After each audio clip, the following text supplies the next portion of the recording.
Welcome to Rates and Barrels. It's Thursday, October 10th. Derek Van Riper, Saris, Britt, all here with you on this Thursday. On this episode, we dig into the Tigers-Guardians series, which moves on to Game 4 on Thursday. Britt on hand for that series, so we'll discuss how the Tigers set themselves up to possibly advance to the ALCS if they can win again on Thursday. Got the Yankees-Royals series also going to Game 4 on Thursday night. We'll talk about how we got there in that series. Got a Gerrit Cole, Michael Wacha rematch from Game 1 on tap. The Mets are through the NLCS. We'll discuss that, including the heroics of Francisco Lindor. We'll say goodbye to the 2024 Phillies, and we'll check in on the Dodgers and Padres with Game 5 on tap now for Friday. So a jammed, packed show. Britt, how's it going for you? You're on the road. This is why I look like so, for those of you watching on YouTube. Playoffs, you've done playoff games there. It feels like every day is a week. And every day, I said, AJ Hinch actually said this to me yesterday. As you mentioned, I'm here for the ALDS in Detroit. The momentum changes. So the entire series changes in these short 5-gamers, guys, like day to day. Right. And I know we're going to get into that Dodgers Padres later, but a great example of that. So they're just like, you feel like you live almost like a mini season through these games every day. So they're exhausting. They're really fun. Everything matters. The Tigers players were saying how it feels like every inning is the 9th inning in the playoffs. I think that's a good way to describe it. They're stressful. They're full of pressure. And you see all these moves that you wouldn't see during the season. Because again, especially in these 5-game series, it's going to be a little different strategy in the 7. These innings all feel like they are must wins. Otherwise, teams feel like their backs are up against a wall.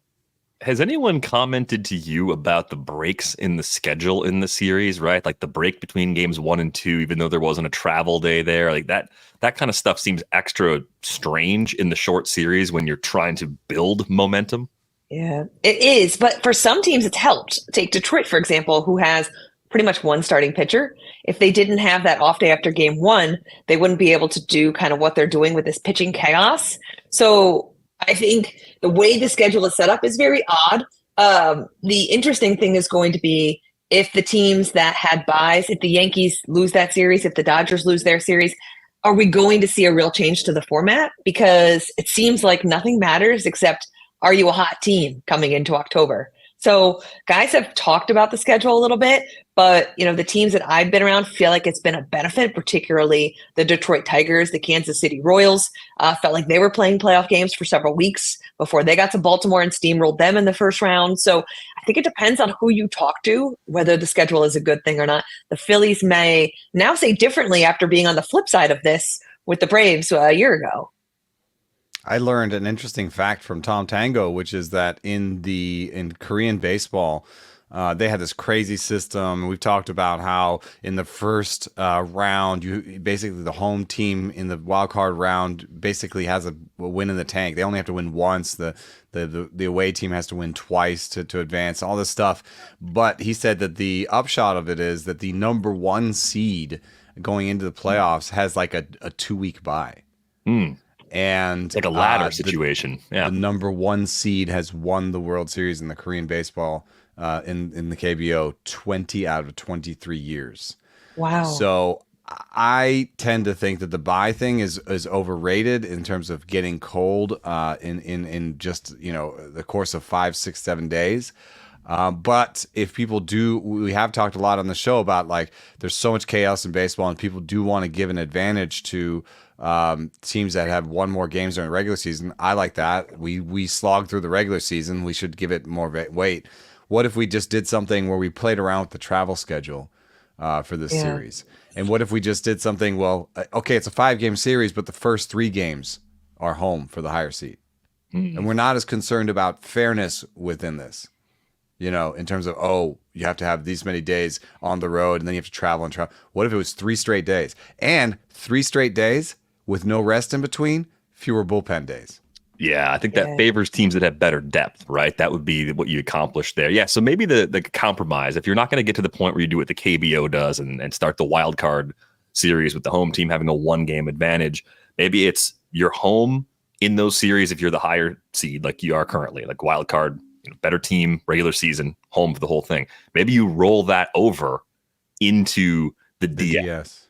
Which is rumor if you're a fan of a team that had to sort of grind it out to get to the playoffs, that you don't get to go watch a home game in your stadium, but then you could get that in the CS round, right? So you have to get to that level to actually be guaranteed a home game. Maybe that's the extra carrot that can help separate things a little more. Because maybe you're away for 2 and then you're home to finish. I mean, just the travel back and forth, those extra travel days are allowing us to have these bullpen days too.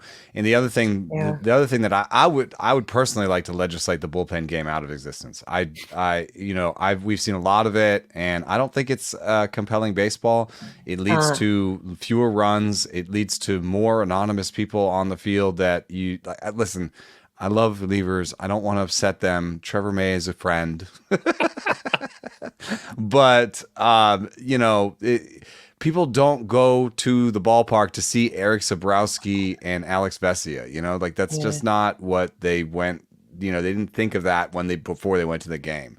And so the other thing that I would do to legislate the bullpen game out of existence is what I've talked about here before is the active roster. So you pick 5 or 6 pitchers, and that's all you've got, unless it goes extras. I think that changes decisions. You have to. It's a little bit like when people are always like, you have 2 catchers, and they don't really want to sub the second catcher in because then you have no catchers on the bench. If you only had 5 pitchers for the night, you always want to have 1 in your back pocket. So that means you actually have 4. You know what I mean? So that would lead to a lot of different game plans than what we've seen. I can sit here and recognize how smart it is what these teams are doing because they're using the off days, and they're using the fact that changing looks on hitters and bringing fresh relievers out with different stuff and doing the lefty-righty thing and doing this guy has a sweeper and this guy has a hard slider, all that. Playing around with the matchups as much as you can is to their benefit, but I don't know that it's to the fans' benefit. Yeah, agreed. I think you saw that yesterday in Detroit. Like, they won game 3, but I was sitting there with the Tigers beat writer for The Athletic, Cody Stavenhagen, and it was like, what was compelling? There weren't any home runs. There was their starter win 6 pitches, 1 inning before they turned the ball over to Herter, win a couple innings. But it is difficult to watch the game if you're a casual fan and say, 1, who are these guys? And 2, how do I get excited? This isn't a guy pitching into the 6th inning. This isn't a team with stars.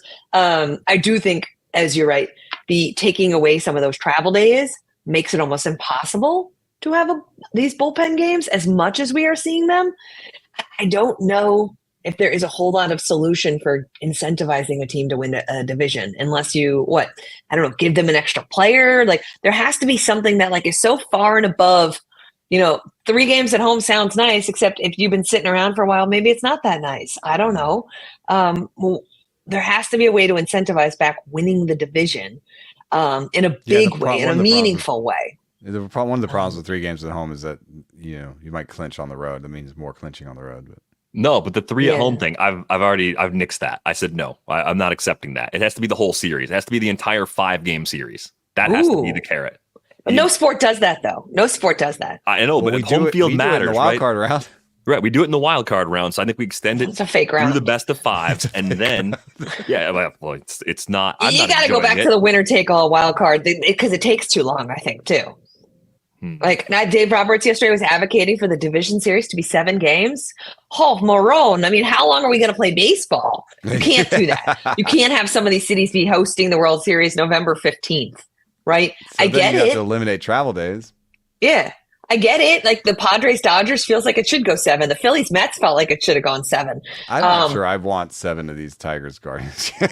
But but 7 games, in the division series, I don't think you can do that. And I don't think MLB is going to eliminate a wild card team, which would be the only other way. You can convince MLB to add more days to the postseason, though. I mean, they're okay with that. They love exactly. Dollar signs. Well, then let's shorten the regular season. There has to be a pull somewhere else, right? There has to be go back to 154. Sitting there, dude. Yeah, I know. But you have to do something here. Didn't the team that won game 1 pretty much win all of the wild card games anyway? Yeah, we're at 20 of 22. Yeah. So go back to a winner take all. We should talk about this game though. I mean, one thing that was really cool was the Matt Vierling play was outstanding. And some of the pitching, Will Vest has a really nice fastball. And Eric Zabrowski has a really nice breaking ball. There was some good pitching. I'd say let's talk about the game. One little piece. I was listening to some of this on the radio, and oh my God, did they update so often about the shadows?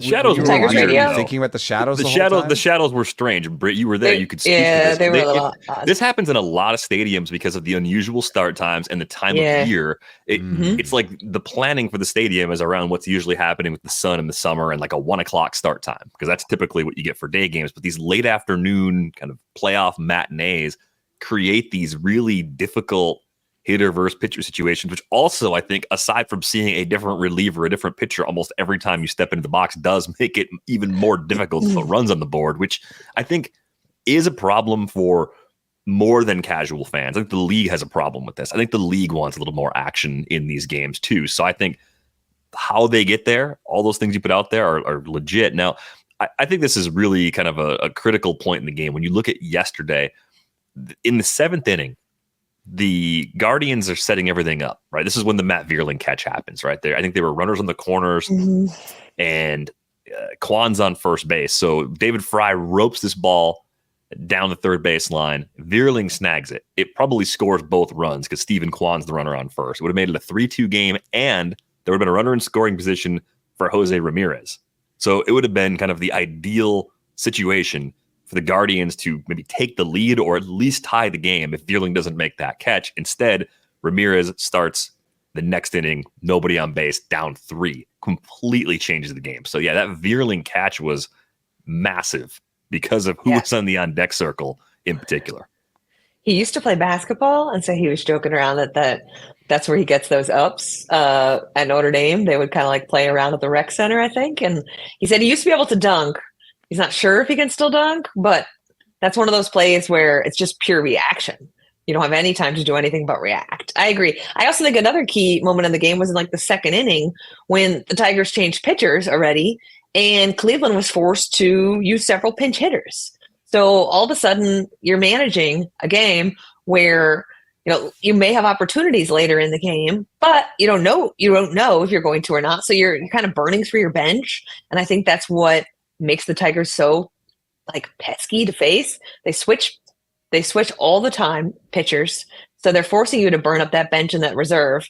And it just makes it really difficult. Guys talked yesterday, like you guys were saying, that it's tough to get into a rhythm when you're facing a new pitcher every single time. And the shadows were weird. That did come into play to some extent as well. So Cleveland had a couple chances, but they also had like David Fry up in some big spots because they had to insert him as a pinch hitter earlier in the game. Like they were kind of handcuffed by some of their earlier moves. And this is exactly what Detroit wants. This is exactly how Detroit has got here, is this like pitching chaos and they do use their whole bench. They are big on pinch hitters. They mix and match a ton as well, but they force the other team to dip into their reserves very early on in the game, and that has ramifications down the line. I mean, they planned basically on Brant Herter being the volume guy the whole time, but they announced Cater Montero, who has been a starter, and they, on the Cleveland side, they put Manzardo at 2. Which I think that they sort of assume, hey, let's get 2 at-bats from Manzardo against Montero. And instead, they get 1 at-bat and have to burn Fry early in the game there.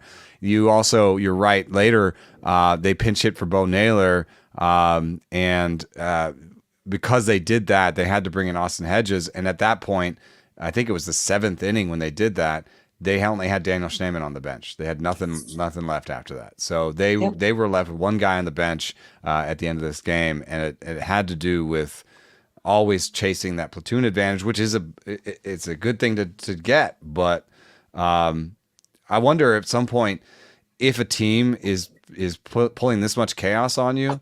I wonder if, as a manager, I'd be tempted to just be like, fine, I'm just going to leave Kerry Carpenter in this whole game. I mean, just stop with this. Like Kerry Carpenter, can you handle one at bat against Eric Zabrowski and then you get a righties after that? Yes, but except that the Guardians had multiple lefties to throw at them. So, I mean, it was a lot of switching around. It's kind of National League style. There's some, that's the part of this that I do like is like some intrigue about, oh, are you going to burn these guys? When are you going to use these? I like that, but. A lot of that's sort of outside baseball. It's not between the lines. It's a lot of like, oh my gosh, he used, Austin Hedges and Angel Martinez basically for one at bat, Yeah. I don't know how compelling that is to the average user.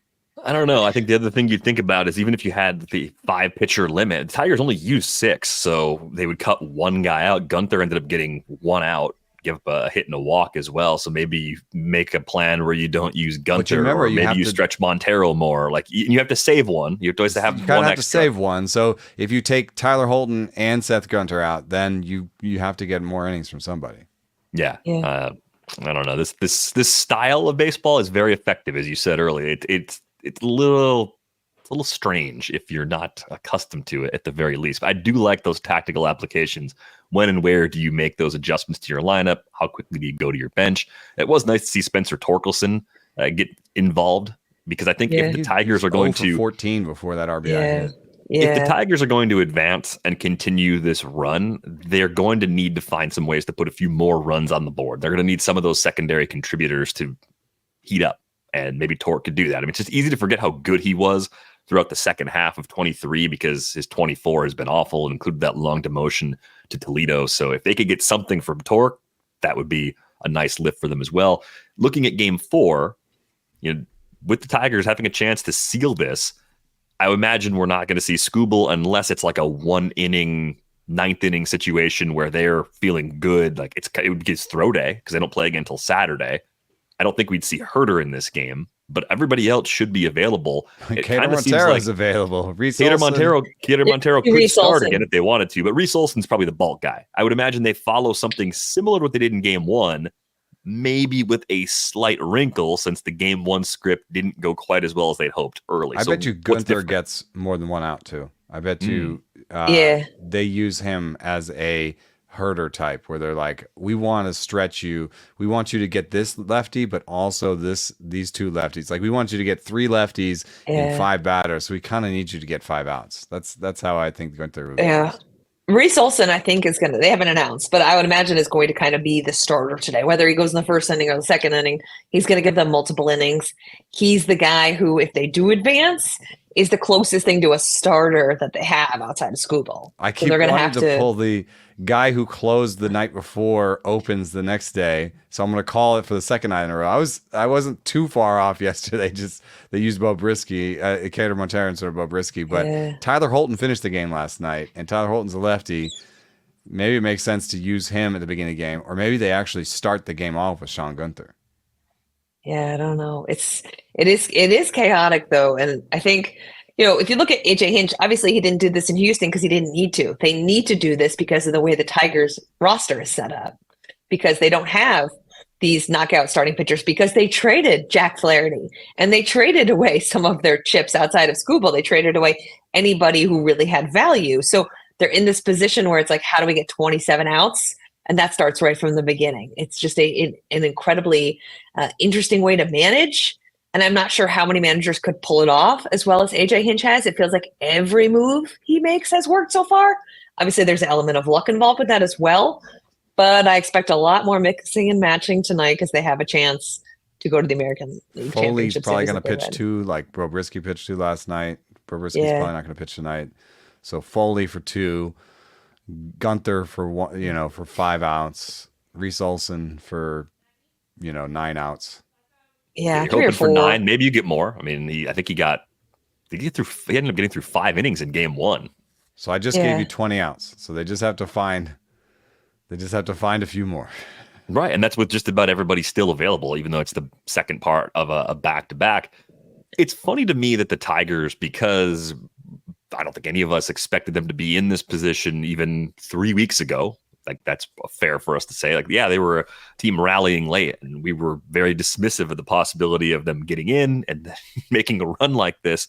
it's funny to me that the Dodgers are in a situation like this on occasion. They were in that 4-game fourth. They ran a true bullpen game. We thought we'd see Landon Knack early for 2, maybe 3 innings. We saw Landon Knack for the final inning with an 8-run lead, which gives you an idea that they trusted Ryan Brazier more with their season on the line, matching up against the top of that Padres lineup. So the Dodgers cobble it together, 8 pitchers. Nobody completed 2 innings in this one, but it worked. It kept a red-hot Padres lineup completely off the board. So we're seeing teams that have deep pockets, teams that had at one point really good rotations, still have to resort to this in the playoffs. And the Dodgers have done it for a few years now when they've had to.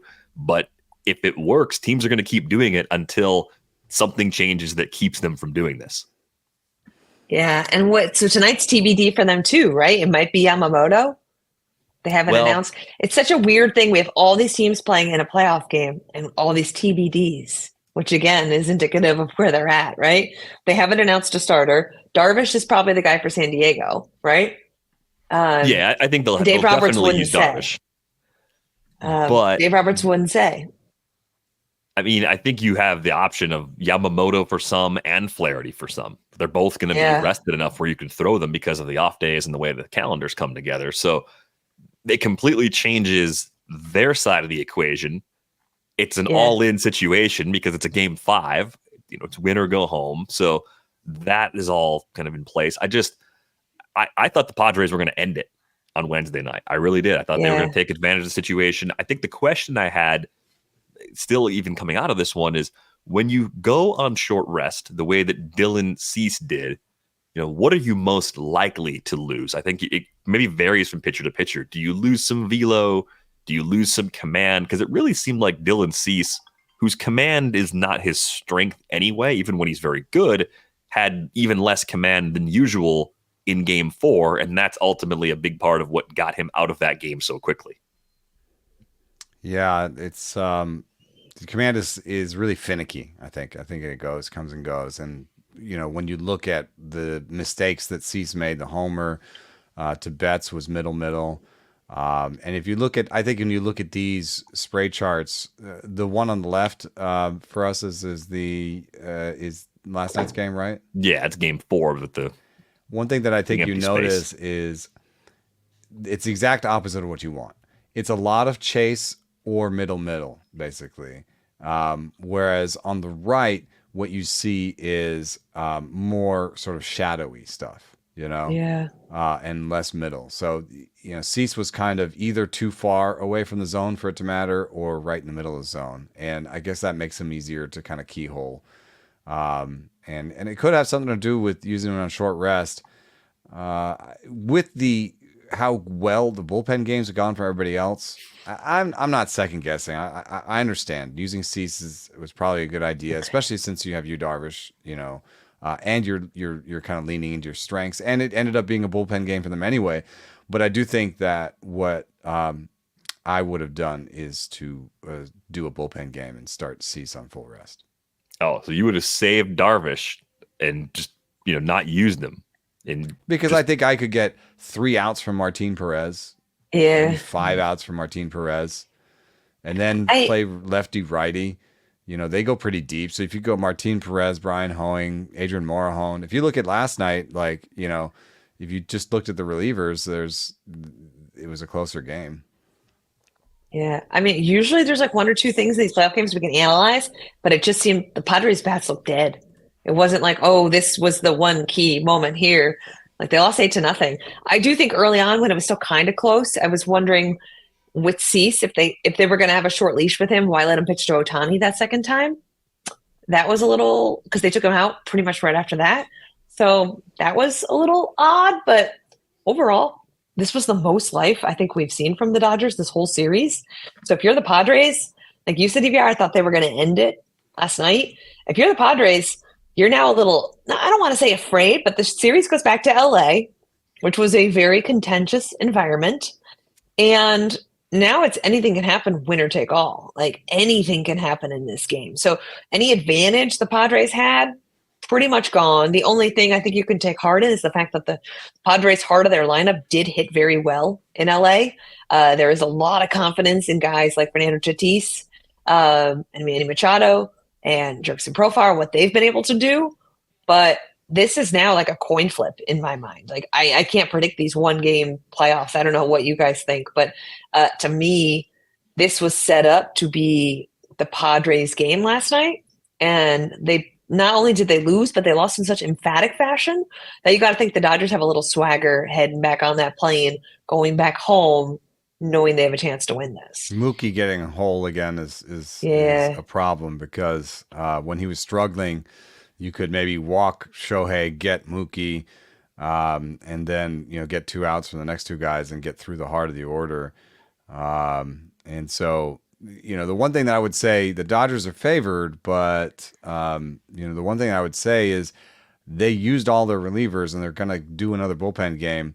There is research that suggests that the more often you see a reliever in a single series, the better you are against them. So all of the relievers that they're going to use in Game 5, the Padres hitters just saw. So nothing's going to surprise them. And when I look, one thing that I probably, didn't give the Dodgers enough credit for going into this is that they had in the regular season 14 relievers that had above average stuff.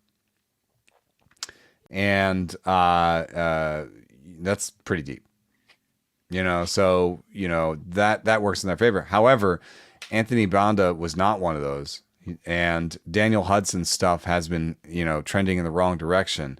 So, those two at least, and Brazier is right around league average. So he's not that great. So those 3 pitchers, if they throw them again, the Padres have to do damage against those 3 guys at the very least. If Evan Phillips and Blake Trinan pitch well against you, that's one thing. But Brazier, Banda, and Daniel Hudson, throwing 3 innings of shutout ball against you, that can't happen again.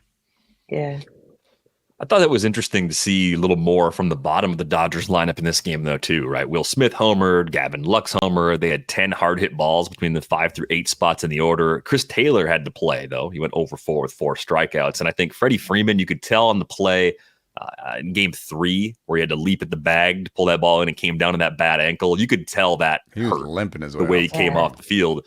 The fact that he wasn't in the lineup in that situation last night tells you a lot about how uncertain his status is, probably for the rest of the playoffs, even if the Dodgers are able to advance. So we'll see if he's in the lineup and able to give them anything in Game 5. But they're a little thin on the bench, which it gives them fewer options. They're a top-heavy, loaded sort of team anyway. So they're not doing what the Tigers or some of the other platoon teams do as much anyway. They were doing some annoying stuff, though. I mean, the Enrique Hernandez, Chris Taylor, third base, left field, third base, left field, third base, left field dance was grating. I don't know. I know, okay, so you have some number somewhere where one of you guys is a better ground ball defender, one of you guys is a better fly ball defender. And so you're looking at the spray charts and that's what you're doing. But it was like a circus. But they have put themselves in that position to do stuff like that with Edman, Enrique Hernandez, and Chris Taylor all being multi-position guys. So, at least they can cover themselves wherever they need to with those guys. It's a smart way to construct a roster. And that's how they're going to get past this Freeman injury. So it's going to be, I think it's going to be a good game. And I'd expect every pitcher to go 4 or 5 outs at most. Oh, so even if even Darvish, even if we see Yamamoto, you expect those guys to get really quick hooks too. Dylan Cease pitched what inning and 2. Well, yeah, but that was short rest though. I mean, that was a different situation. If Darvish pitched like he pitched earlier in the series, no, you don't take him out. I mean, he was cruising. But you do with such a good bullpen that San Diego has. You have to have and it's winner take all. You have to have a very short leash. So if it's the 7th inning, it's 1-0, and a guy gets on, that might be it for you, Darvish. Not even that far. I think 2 times through the order for both guys. You do? So 4 innings top. It's such a dangerous game to play, though, if a starter's cruising. No, I mean, you'll know what the papers will say. I'm going to stick with the original series prediction and just stay with the Padres. I'm not flipping and flopping on this. It's interesting. The Dodgers are minus 140 favorites, according to BetMGM. Thanks to our producer, Brian Smith, for grabbing that. I mean, it's it's still like you're a slight favorite. I think our brains really struggle with numbers like that. It's like, well, okay, so they have a 52.8% chance of winning or something based on those odds. That's not really like a heavy favorite at all. Anything can happen, as Britt said before, because it's that kind of game where everyone's going to empty out the bullpen and do anything they can to just shut down rallies. And I think it's going to be absolutely just a blast on a Friday night watching this matchup. King of Waffles, you're sticking with the Padres, I assume, right? Mm-hmm. Britt, I don't even know if we ever got a prediction from you for the entire postseason. So who's winning Game 5 at least? The Padres. All right, so we're all on the Padres. Bad news, Padres. Which means they're going to lose. Sorry, Seems guys. like it. Seems like it. Let's get to the Mets-Phillies series. A Francisco Lindor grand slam was the highlight of the game, but there was a lot going on earlier. Ranger Suarez got out of a whole bunch of jams. It felt like the Phillies were hanging on by a thread for a few innings. They ended up scratching out a run. You thought maybe the levee would break in that inning. Mets got out of the jam themselves. Jose Quintana, more magic, just like he had in Milwaukee a week ago. And this Mets team, I don't know. They've got everything clicking at the exact right time. Maybe rest will prove to be a bad thing for them. This is the first time they've had a chance to sort of catch their breath in a few weeks. So maybe that's the thing that sort of slows them down. But I'm blown away. I loved the Phillies this year. I thought they had a chance to actually take that improved bullpen, make that run, finish the job, and win the World Series. And they're gone, and the Mets are in the NLCS. Words that if you'd said that back in May, people would just laughed at you as making just a completely ridiculous prediction. Even a month ago, I think people would have laughed at you. Who thought Edwin Diaz was going to blow that game? Yeah, did you have concerns that Edwin Diaz was going to cough it up in the ninth? He threw 7 of the first 8 pitches were balls. So yeah, it looked like tailor-made to be Edwin Diaz implosion because it was clicking closer and closer to Bryce Harper too. Mm-hmm. If Bryce Harper gets up in that game, are they winning that game? I'm not going to lie. I had that moment when they put the stats up. So they're 2 on, nobody out, and he gets a strikeout, gets a fly out, and Schwarber comes up. And you're looking at this, you're like, okay, Schwarber's at the time 0 for 9 in his career with 7 strikeouts against Diaz. Okay, that's like a he's due sort of thing. Like he's been so ineffective against Diaz. Like maybe this will be the time he'll come through. Even if it's not a homer, maybe he'll just find a spot, and that'll be part of the how did the Phillies rally story. Like the improbable Kyle Schwarber first career hit against Edwin Diaz. And no, that's where the game actually ended. Diaz got him 8th time in his career that he's struck out Kyle Schwarber. I think the thing that really surprised me as far as the tactical decisions in this game, I'm not even sure it's wrong, but we saw Carlos Estevez much earlier than expected. He was the one that gave up the grand slam to Lindor. He was used in game 3 for a reasonably heavy inning, but it wasn't absurd. It wasn't like a case where we didn't think he'd be available. I wondered if there'd be any sort of carryover effect. I think in terms of velo, there was none. But would you have gone to Lindor or gone to Estevez against Lindor in that spot? Or is there someone else in that Phillies bullpen you felt good about in that matchup you could have used in hopes of also having Estevez available later if you were holding that lead in the 8th or 9th inning? Yeah, I don't know. Because the guy who's pitched the best for them in this postseason in the bullpen has been Ryan Kerkering. Mm-hmm. And one thing about him is that the sweeper is not, you don't want to throw the sweeper as much righty on lefty, and Lindor is going to bat lefty against the righty or Ryan Kerkering. So it does neutralize a little bit Kerkering's best weapon. So, that's the only other option I've got. I think the weird thing about this is that Ryan Kerkering's the only one with an ERA under 3 this postseason for the Phillies. Carlos Estevez, despite the grand slam, was their second best reliever by ERA this postseason, and even by sort of stuff like strikeouts minus walks. Everybody else had an ERA over 6, and Strom, Alvarado, and Hoffman had a combined ERA, around 18, 20.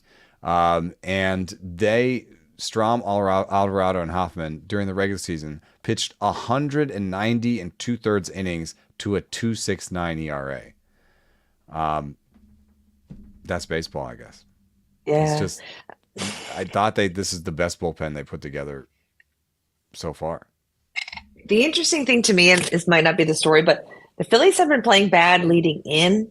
And I think the hope was that they'd be better, and they just weren't. Like the Mets, and what was so kind of nice to see, I guess, if you follow the Mets closely, which I tend to do, doing stuff for SNY, is nobody gets more criticism than Francisco Lindor, who every April starts slow, and every April he's the subject of so much vitriol from talk shows, from the press, from everybody, because he is the guy there. He's supposed to be the guy there. And obviously he had a season that I think many would consider an MVP type season. And then he goes out and has the grand slam that essentially puts the Mets in the National League Championship Series. So I think from the Mets point of view, that couldn't have been scripted any better. I mean, that just, you look at that guy who, go ahead. Yeah, he had that huge home run in the doubleheader too. So it's like he's been the guy. Yeah. Yeah, and people complain about his contract whenever he's not doing well, and he gets a probably, in my opinion, unfair amount of criticism for what he's done, and he has never once let that affect him outwardly, publicly with the fans. He gets booed. He's never once taken anything but the high road. So I think as a baseball fan, if you didn't have a rooting stake in that game yesterday, really nice to see Francisco Lindor do what he did. From the Phillies' perspective, though, guys, this window that we saw 2 years ago when they kind of stormed deep into the World Series keeps getting smaller and smaller and smaller. Like you said, DVR, I thought the Phillies were one of the best teams in baseball for much of the season. They played like one of the best teams in baseball. They seem to be a team that had finally addressed their bullpen issues. We know they're the ownership group is probably one of the best in baseball, if not the best. They want to win. They want to spend money. They pay their stars. They're a fun team to watch. And then to watch their offense kind of totally go cold at the wrong time, I think it's really tough to watch, and really tough for Dave Dombrowski and the rest of that front office to go back to the drawing board and say, what could we have done differently? What should we have done differently? This feels like a case where maybe in 7 games it's different. I don't know. This was definitely a situation where I think we can all agree on paper, we all thought the Phillies were the better team.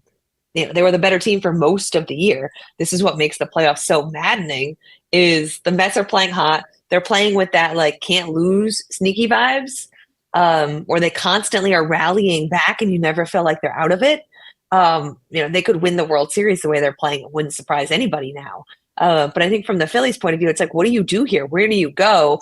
This core still is together mostly, but it keeps getting older. Are they going to win a World Series in this little period that we have right here? Because they are being eliminated earlier each year. It's trending in the wrong direction. They have a $278 million luxury tax payroll for next year. The fourth entry is 297, and that 278 figure for the Phillies does not include arbitration money for Hayes, Suarez, Bohm, Sosa, and a couple other players. So I would assume that they are really close to the 297, the final luxury tax apron, and they'll be losing Carlos Estevez, Spencer Turnbull, and Jeff Hoffman.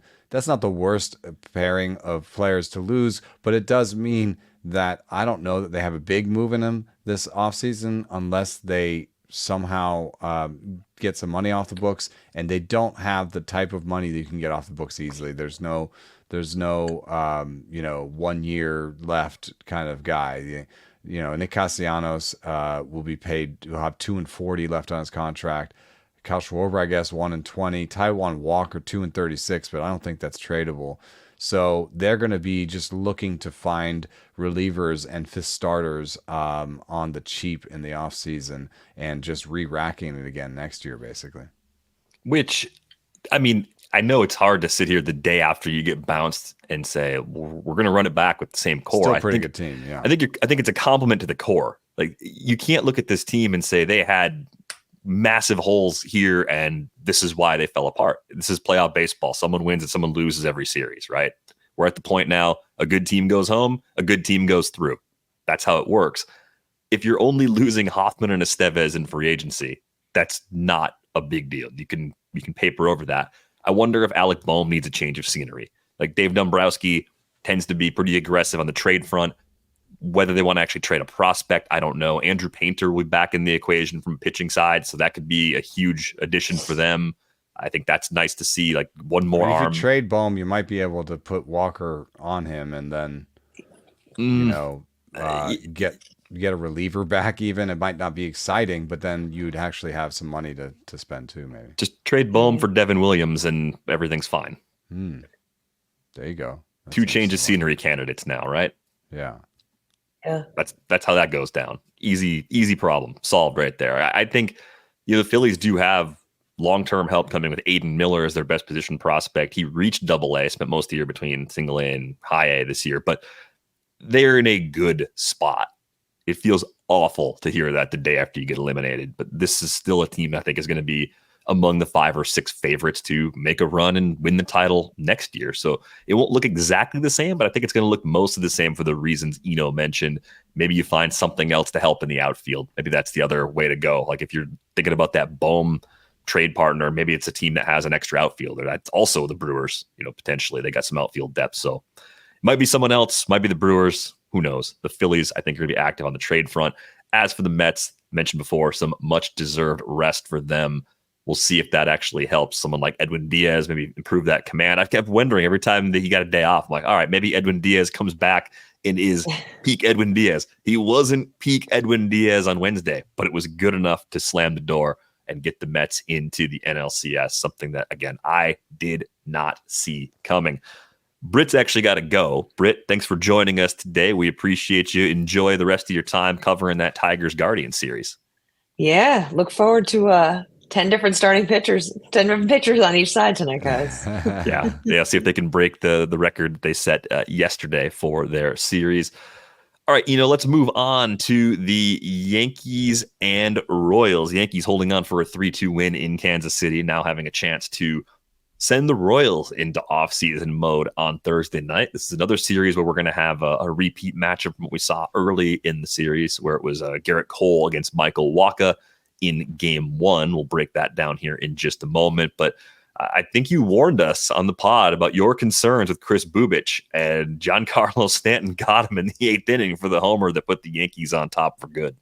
I also said Michael Massey was going to be an important one for Clark Schmidt to circle, and Michael Massey had that nice triple that put them ahead.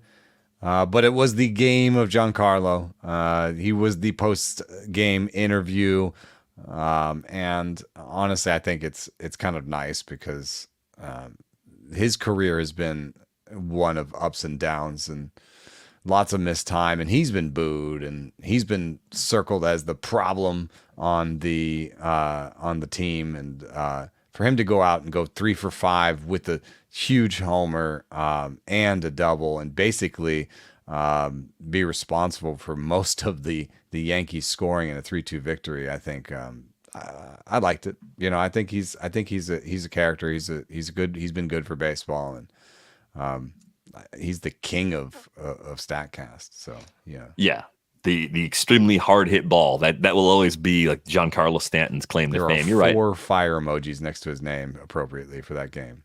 And I think the contract, much like it does with Lindor, always brings that sort of extra criticism. Being in New York will also bring extra criticism. The Lindor one's hilarious. We talked about that at some point this summer. He was a top 10 player by WAR coming into this season during his first 3 years with the Mets. I think now he's a top 3 player because of the season he just put up. Like the fact that people blamed him for anything that was a shortcoming for that team is ridiculous. Stanton, I think in both cases, batting average has led some fans astray. I mean, these are really good players that do things other than what shows up in batting average. It's some dusty sports talk radio voices in that market. Yeah, for example, well. Lindor is 15% better than league average for his career in the postseason, has 7 homers, has 1 homer at least in every postseason he's been in, except for the one where he had 9 at-bats in a short series. And he's been excellent in the postseason. And, well, he has a 258 average. I hope nobody's reporting that as how he's done in the postseason. I remember when it's actually the three of us on the 3-0 show at the time. We were talking about the Lindor trade to the Mets, and we were frustrated because the Guardians, even a small market team can have at least one, possibly two players on big deals like that. We didn't know they gave Ramirez money, but it's not not even the same money that Lindor ended up getting from the Mets. I realize like most small market teams don't go to that level, but even at the time, it was like, if you're going to do it, this is a guy you do it for. Still should age well, plays a key position. Like even in years 5 and 6 of a long-term deal, he should still be a good player. I wonder even if how he's long not a great one. He'll play this good shortstop defense. He's at 30. We saw Brandon Crawford play into sort of 33 and 34. We don't see many shortstops go past 30. So I don't, he's so good that like I think he'll still be an above average third baseman, for a while after that. But it does behoove them to identify if somebody like Acuna is the heir apparent at shortstop. But that's for another day. I mean, just Lindor, excellent. Stanton, excellent. That was a good game. Just Clark Schmidt pitched really well, and Seth Lugo pitched well, but had a little bit of trouble with the zone. And I think in the end, some of the bullpen depth pieces that I had been worried about, ended up being something to worry about actually. I think the key with Bubic is that he doesn't have premium velocity in the bullpen. I think there's actually still a brighter future for him as a starter. I think he's got enough pitches, and we saw some improvements before surgery that make me think that in 2025, he's actually a part of that Royals rotation again. They use him for multiple innings a lot too. But there was a point in the 5th inning where the momentum was shifting in a big way toward the Royals. It was when Juan Soto missed that attempted dive and catch, and that was the Massey hit that you were talking about. And it came down to Clay Holmes versus Vinny Pasquantino. And it was one of those moments where I wish we could have it again with a completely healthy Vinny Pasquantino. He ended up flying out. It was runners to corners, 2 outs. I mean, it could have been a spot to do damage and maybe completely change the script on this game. But that was the spot they were in, right? Their most dangerous lefty is just not quite himself because of that thumb injury right now. I hope somewhere on some talk show in New York, somewhere in some Yankees hearts in New York, Yankees fans' hearts in New York, they feel a little better about Clay Holmes. Yeah, I mean, there was a tough spot. That was a pivotal point in the game. And he got that out, came out, and chewed up one more inning after that. And 4 scoreless so far. Although I will admit that the strikeout rate for Clay Holmes in the postseason hasn't been great, but a 58% ground ball and really suited, like I thought, to this role. Middle to late innings, can deal with traffic, can get out of innings, and won't give up big homers. I mean, for his career, Clay Holmes has a .53 home run per 9 rate, and in the postseason it's a 0. So that's super helpful, even if you want to have Luke Weaver close it out. And I do like Luke Weaver closing it out, and he threw 5 outs to finish this one. Does that make him unavailable for this one? I don't know. I mean, if they want him, that means that they're closing out the series. And that seems like you say to Luke, okay, we're only going to get 2 or 3 outs from you today, but we kind of still need you because we want to finish this game off. And then you get, a couple of days rest after that. Yeah, it's a fair question. I thought it was interesting. They brought in Brady Singer, struck out the only batter he faced, and then he didn't come back in. It's a guy that's completely stretched out. The way the schedule lines up. Who did he strike out? Oh, because if Bubic gave up the homer to Stanton, he must have, maybe he struck out Judge. Yeah, that was Judge to end that inning. So I would have left Singer in because I'm not as worried about Wells. I'd rather have Singer for Stanton. And if you want to go to Bubic for Jazz, that's still on the table. Yeah. So that was one of those spots where, I mean, you're doing the unusual thing for Singer already, bringing him in the middle of an inning, which I think is kind of a unique wrinkle to using a starter in that way. So why not bring him back with the base is empty to start the next inning.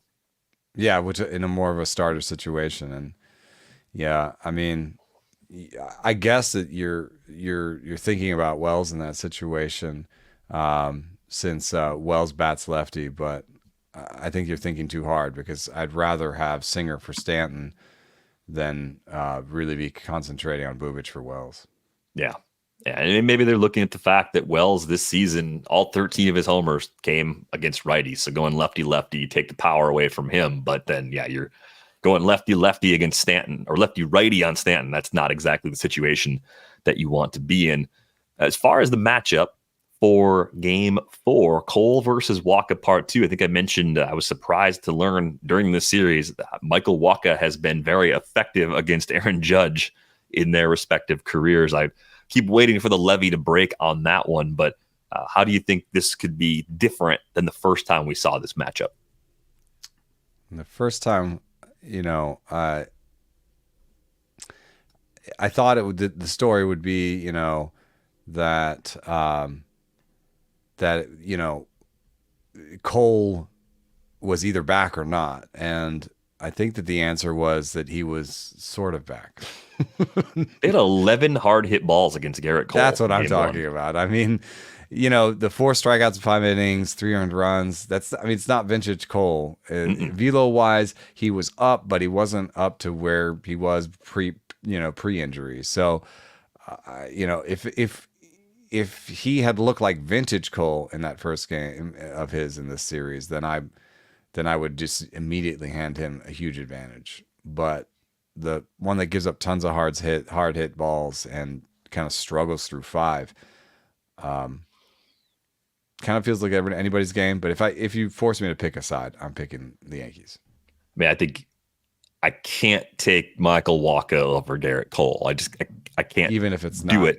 Even if it's not as tilted. Like we just talked about this earlier. Like even if it's not as tilted as it seems, that's still a spot where I think the Royals could have some trouble despite the success they had. Because my thought coming out of Game 1 was that was the game in the series that truly got away from the Royals. They did enough to potentially beat Gerrit Cole, and that was the game in which they really struggled with free passes.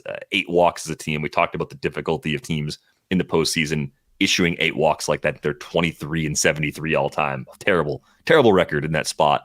So like you look at that and you say, okay, that was where their pitching let them down. That was where Zerpa had some traffic, and the Yankees were able to grab a run in that spot. They got, I think, 1 off of Long, 1 off of Lorenzen in that game. And you didn't quite get to work with the top A relievers in a spot where if it could have kept that group a little tighter, the Royals could have actually won that game. And that may be the thing that cost them the series, because it seems like it would be surprising if they hit Gerrit Cole that well twice in the same series. It's not impossible. It's just not the thing I would expect to see.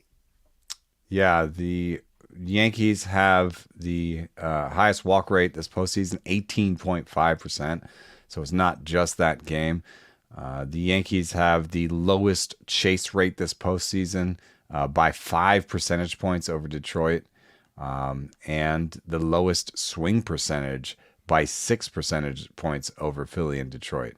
So they are being super patient. That is their game right now. And during the regular season, I don't remember this being such an issue. The Royals' walk rate was 11th best for the whole staff, and it was 11th best for the starting rotation. So this isn't necessarily, I think, necessarily the Yankees attacking a weakness of the Royals. It's a strength of the Yankees that the Royals are running up against, basically. As far as the Wacha versus Judge matchup now, it's 23 plate appearances combined between the postseason and the regular season. Just 1 hit and a total of 12 strikeouts. Like, what is it about Wacha that works so well against Aaron Judge? Do you have like pitch usage? I mean, I feel like, I mean, the thing that Wacha is a guy with a great changeup. Great changeup, yeah. And like, I guess, this is something that Trevor May pointed out to us when we did a couple of those "How would you pitch to" guys, was people don't see right on right changeups that much. And I've seen a fair amount of yelling in both directions where the Twins to some extent were, I think, the kings of right on right changeups, and did it more than other people. And Trevor, comes from that tree of knowledge. And, you'll sometimes look at heat maps and look at things and say, well, these hitters don't see that very much. So that's a good idea. Then you look globally at pitch types and you say, well, changeups, right on right are not a great idea globally, but maybe in this one situation, what you're seeing is Judge doesn't see a lot of right on right changeups, and Wacha feeds him those in a way that makes him uncomfortable. Yeah. So in their previous meetings, 37.6% changeup usage, 24.7% cutters. A lot of cutters and changeups. And that's 40% changeup usage right on right. Like I would guarantee that Judge sees very few other pitchers like that. Do you sit changeup if you're Judge and just hope he's not throwing you any fastballs? I think you can do it situationally. I don't know if I'd sit the whole thing, but like if he gets one strike on you, you feel like, oh, now he's going for the kill. He's going to give me a changeup. I think I might try it sort of count to count. I might sit cutter, early and sit change late. That makes you vulnerable, of course, to Wacha just going change up early and cutter late. But that's the other sort of pivotal matchup in all this is like, can Wacha neutralize Aaron Judge 2, possibly 3 times through the order, depending on circumstances? That does change a lot about the complexion of the matchup if that holds. It's the level of dominance that it's sort of like the Mookie Betts playoff struggles from a couple days ago. You're like, yeah, okay, like that can happen, but how long is that really going to continue? Like that's sort of the vibe I've got about this. Like there's a reason for it, and I understand the reason, but even with that, eventually Aaron Judge is going to find a way to do some damage against Michael Wacha. I think the other part of this walk story is that teams are, or maybe just the Royals are, in this particular case, they're like, okay, we're going to be fine with walks to Soto and Judge, who have a 20% walk rate in this series. We're going to be fine to walks for Soto and Judge if it means no power from them. And so far you've got, I think, 1 double from Soto, and that's the power from those two. And that's why Stanton ends up being the guy who wins a game for them, because we're fine with walks to Soto and Judge and we're going to get everybody else out. Well, if anybody else steps forward, then they're in trouble, because then there's people on base. Then a double can score a run. Then a homer is going to score more runs. So, Gleyber Torres, Giancarlo Stanton, Anthony Volpe, Jazz Chisholm, I still have circled as a potential game winner tonight. It's if they are going to continue this, it might just be more walks to Judge and Soto, and Jazz hitting a 3-run homer to kind of tidy the game away. I'm looking at it right now. I just found it. I can't get it on stream for people to watch on YouTube, but you can actually look at the pitch types by count if you do a savant search. Wacha, okay, 0-0, 4-seamers and cutters mostly, right? So you're looking first pitch fastball. To Judge or just generally? To Judge specifically. It's 4-seamers and cutters. That's what he's done historically. So you're probably just looking for one of those. 0-1, if he gets him 0-1, it's a changeup more than half the time. There you go. 0-2 is about half the time. 1-2, he goes back to a fastball heavy mix. 2-2, it's almost certainly a changeup. If he gets to a full count, it's only changeups. So there's definitely some tendencies here of the extreme changeup use that will eventually, I don't know if it's tonight, I don't know if it's next year, I don't know if it's 3 years from now, that is going to bite Michael Wacha eventually. That's being too predictable. I would put money on the fact that the Yankees are a traject team, and if they were home, but Judge would turn on the traject and be like, just put changeup, give me 50 Wacha changeups in a row, and see if I can't figure something out here. But I think a changeup in particular, not having ball in hand out of the machine, just makes it harder to make that valuable. But all right, well. We'll see. We'll see if it bites him on Thursday night. Looking forward to watching this one to see. That's the stuff that Trevor talked about. Is like anytime you get over 60%, you start saying, "I can sit there. I can sit on something in this count." Yeah, and there's a lot of counts where he does it too. So you could just after the first pitch, even just say, I'm just waiting for a changeup. You didn't get your Bobby Witt hits a sweeper prediction, but maybe we'll nail the Aaron Judge sits changeup on a 2-2 count. I know, my oddly specific prediction got ruined by the bullpen usage. Witt didn't get to see him that last time. They pulled him right for the third matchup. And I was like, no, this was it. This was my script. And they were never going to let Clark Schmidt go 3 times through the order. No, it had to happen quickly. And it was making a mistake. Schmidt was executing the pitch well. I was just thinking if he missed with one, that was going to be Bobby Witt Jr. hammering one. And, Witt had a bounce back sort of game anyway. So I think it's going to be fun to watch how this one plays out. We'll see if the Royals can send it to 5. I think this series ends tonight. My predictions have been awful throughout this postseason. So maybe read other people's predictions on The Athletic. TheAthletic.com/rates and barrels will get you in the door. $2 a month gets you started. You can find Eno on Twitter at EnoSaris. Find me at Derek and Riper. Find the pod at Rates and Barrels. And of course, if Aaron Judge does in fact get a changeup and send it out of the yard, especially in a 2-2 count, you got to tag me on that, right? You got to get. I got to get something right eventually in this playoff. Thanks a lot to Brian Smith for producing this episode. We are back with you on Friday. Thanks for listening.